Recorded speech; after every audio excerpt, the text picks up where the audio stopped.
Hey everybody, welcome to another episode of Foreclosure Help 777, where we talk about everything foreclosure related. Today we're going to talk about Carrington's case, which is in the federal court. His federal RICO case is what I call it. If you go to the PACER, and it's New York Eastern District, his case number is 124CV07575. Carrington versus PHH Mortgage Corporation. And you can see he filed his original complaint on Halloween, 10/31/24. And everything's been going back and forth. They filed a motion to dismiss was the last thing they filed. Let's take a look at what that looks like, guys. Okay, so the other side just filed this motion to dismiss. And you can see that Omar from Hinchon Culbertson is submitting this notice of motion, and he's filed his memorandum of law in support of defendant's motion to dismiss the amended complaint. And we still don't know how the judge is going to rule on the conflict of interest when we filed the motion to disqualify counsel. Let's take a quick look at this motion. The table of contents shows the typical motion to dismiss: preliminary statement, factual and procedure background, legal argument, and then they put in the points that the complaint should be dismissed pursuant to Federal Rule of Civil Procedure 12b1 in light of the Rooker-Feldman and Colorado River doctrines. Plaintiff's claims are barred by Rooker-Feldman and Colorado River. Point 2, the amended complaint should be dismissed pursuant to Federal Rules Civil Procedure 12b6 in light of the twin doctrines of res judicata and collateral estoppel. And they go over that. And then point 3, the amended complaint should be dismissed pursuant to Rule 12b6 because it fails to state a cognizable claim for relief. And then it goes into all this other stuff here. The first cause of action, FDCPA. Second cause of action, RICO. And then they say that the federal complaint fails to state a RICO claim. And that goes through all the different causes of action that he brought up in his amended complaint with a conclusion. And most of the, and then here's the case law that they cite. Okay. No. Don't care about all that case law, guys. If you want to look it up, you can always look it up. Anyway, this is the actual motion and the arguments that they make, etc., etc. Rooker-Feldman, blah, blah, blah.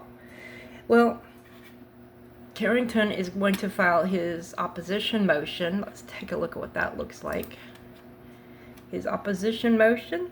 Here's his table of contents. You can see it's a little bit more elaborate because he has to come back with stuff and refute everything they're saying. So he arguments the Rooker-Feldman, Colorado River stuff as well. There is something called the fraud exception to Rooker-Feldman. Plaintiff's claims are not barred by res judicata or collateral estoppel. Fraudulent actions prevented plaintiff from raising these issues in the foreclosure action. Fraudulent documents in the state court proceeding. Plaintiff was denied a fair opportunity to raise fraudulent conduct. Impact on res judicata and collateral estoppel. Plaintiff's claims are distinct and could not have been raised in the foreclosure action. Fraudulent documents and fraud on the court.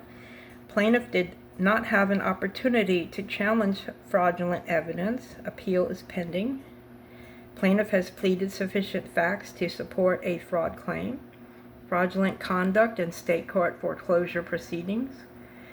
I won't go through every little point, guys. It would take me an hour probably to get through all this. But I just wanted to kind of give you guys a look-see, a preview of what he's going to end up filing.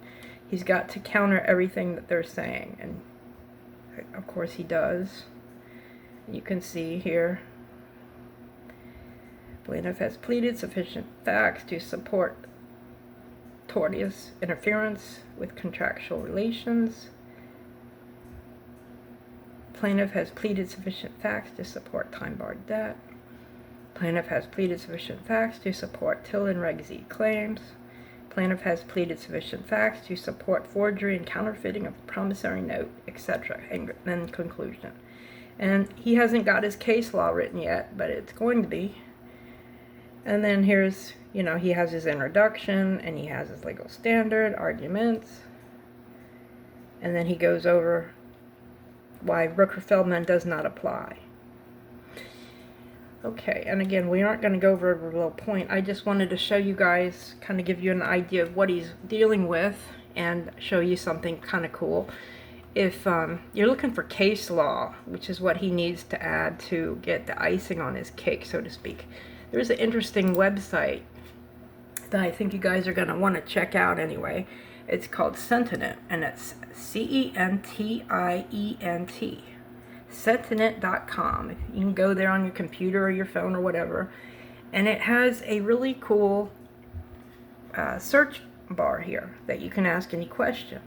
And so, just for example, let's look for a question to ask it and see what it comes up with.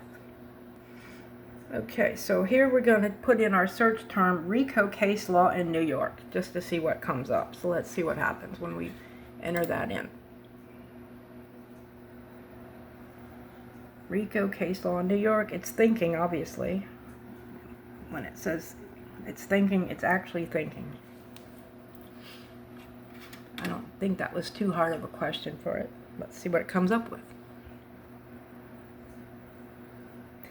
And of course it says here, this disclaimer, Sentinent is not a law firm and does not provide legal advice. It can make mistakes.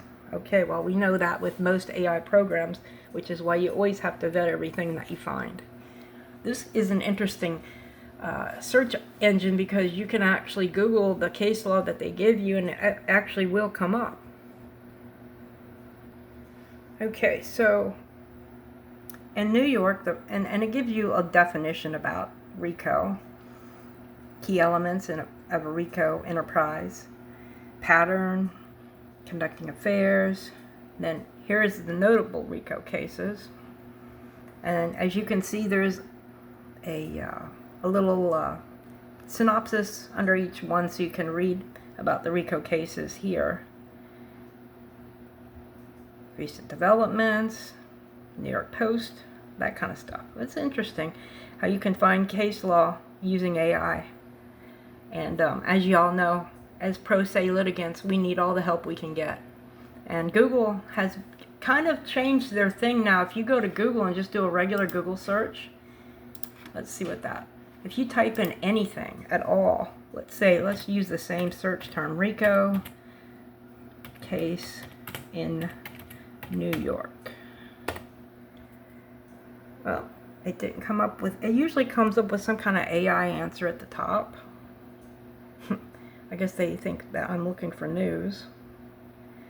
If I just ask it a normal question, it will give me an AI answer. So I think Google is starting to use AI programs, just so you all know. I think everybody's using them nowadays. And you know, the law firm that you're suing, the bank you're suing, their law firm probably uses it as well because it does make things a lot easier. So I just thought y'all would like to see how this works and how it might help your cases when you're putting them together. Another thing y'all want to do when you're working on your cases is to vet your case law. Just want to make sure it exists, it's not made up. And I got a case here called Boyle versus United States that AI is saying the Supreme Court examined the definition of an enterprise under RICO, specifically whether a group formed solely for the purpose of committing a crime requires as an enterprise. The court concluded that, let's see if I can get this thing to come down more. The court concluded that a group does not need to have an ascertainable structure beyond the pattern of racketeering activity in which it engages. So it's quoting from this case. It's a Supreme Court, and it's Boyle versus United States, 2009. Let's put that in Google and see what comes up. Looky here. Boyle versus United States, and it comes up. Yep, there it is, racketeering. So that's a legitimate case. So you know that that's not some made-up case that AI came up with. So it's good to know these things. You always want to check your case law to make sure it exists, because I've seen it where AI will make it up, and you don't want made-up case law in your motions. That's no good. You don't want that to happen. Okay guys, I guess that does it for today's episode. If you have any questions about today, you guys can send me a email. My email address is written like this: foreclosurehelp777@gmail.com. If you're in foreclosure or have any questions, you can certainly contact me and I'll try to answer them. And as always, everyone have a blessed day.